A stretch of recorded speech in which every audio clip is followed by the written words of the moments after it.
As the Israeli-Palestinian conflict rages on, tensions continue to escalate. In a recent update, the situation on the ground unfolded on the second day of this intense and highly volatile war.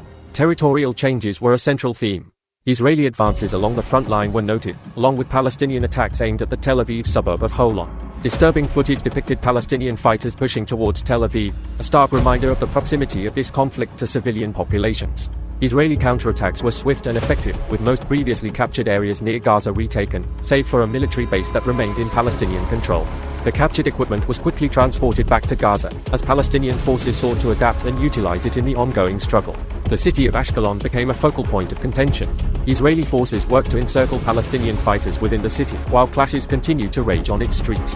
The Palestinians' objective was to either withdraw from Ashkelon or establish a connection to send reinforcements, and the Israelis aimed to cut off this option, thereby isolating and weakening the Palestinian presence within the city. This conflict is unlike traditional warfare. It involves a heavily equipped Israeli military facing Palestinian forces primarily composed of infantry armed with small weapons. Moreover, this fighting is taking place within densely populated civilian areas, posing significant risks to non-combatants. The Palestinians have used civilian areas as a means to deter Israeli airstrikes by taking Israeli civilians hostage. Despite the hostage situation, Israeli airstrikes continue to target Gaza. The conflict's unique nature presents a complex moral dilemma, as it is waged in areas heavily populated by civilians. Territorial changes were not the only concern. The Israelis are building up their forces, not only at the Gaza border, but also along the northern border. There are indications that the Israeli Defense Forces are preparing for a ground operation in Gaza within the next 24 to 48 hours. This operation aims to take control of Gaza and eliminate the military infrastructure there, mirroring the Israeli approach in the West Bank. This move is not without controversy, as it disregards warnings from various regional players, including Egypt, Hezbollah in Lebanon, Syria, Iraq, and Iran. Furthermore, it risks angering Jordan, Saudi Arabia, Turkey, and other Gulf nations, along with the broader Muslim world.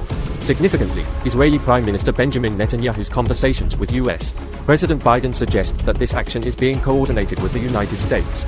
The U.S. plans to deploy an aircraft carrier to support Israel, which adds another layer of complexity to an already volatile situation. As the Israeli military buildup continues and the prospect of a ground operation looms large, tensions are rising rapidly. The conflict's duration and intensity are uncertain, and the international response will undoubtedly play a crucial role in shaping its outcome. Gaza, with its 2 million inhabitants, is fortified by Hamas, making a ground operation fraught with challenges. In this war, cities serve as natural fortresses due to their density and numerous buildings, making every block a potential battleground. The Israelis are calling on civilians to evacuate, but it remains uncertain how many will heed this call. Thus, the situation remains volatile, and the war's end is far from clear. The Israeli-Palestinian conflict continues to grip the world's attention, with its future hanging in the balance. As international actors monitor the situation closely, its evolution remains uncertain, and the repercussions of each move are felt far beyond the borders of this enduring conflict.